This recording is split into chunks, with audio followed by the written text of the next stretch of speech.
আমরা জানি এই বাংলাদেশকে নিয়ে বারে বারে ষড়যন্ত্র হয়, তাই তিনি তাকে বেঁচে থাকতে দেওয়া হয় নাই।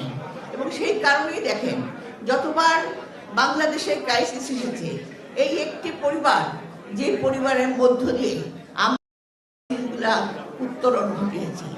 কারণ এরপরে আপনারা দেখেছেন একই পথের হাল ধরে দেশনেত্রী বেগম খালেদা জিয়া তিনি লড়াই করেছেন গণতন্ত্র উত্তরণের জন্য এবং সারা জীবন সংগ্রাম করে গেছেন।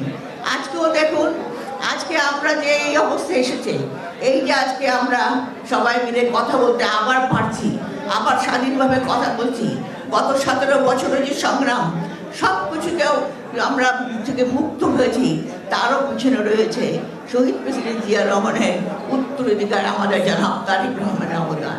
কাজে এই অবদান আমাদেরকে মনে রাখতে হবে। তারা যে সততা, যে দেশপ্রেম নিয়ে কাজ করে গেছেন, আমাদের সকলকে সেই সততা দেশপ্রেম নিয়ে কাজ করতে হবে। আজকে রাজনৈতিক কালচারকে আমাদের পরিবর্তন করতে হবে, নাহলে এই সমাজটা দেশটা বাঁচবে না। আজকে যদি আমরা নিজেরা পরিবর্তিত না হই, তাহলে দেশকে আমরা বাঁচাতে পারবো না।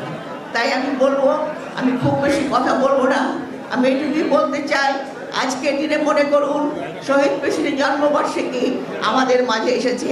এই দিনটি আমাদের প্রেরণার উৎস এবং এই দিনটাকে নিয়ে আমরা যদি ঐক্যবদ্ধভাবে আগামী নির্বাচন, যে নির্বাচন বাংলাদেশে গণতন্ত্র উত্তরণের আরেকটি পথ, সেই পথকে যদি অতিক্রম করতে পারি, তাহলে আমরা সফল হব।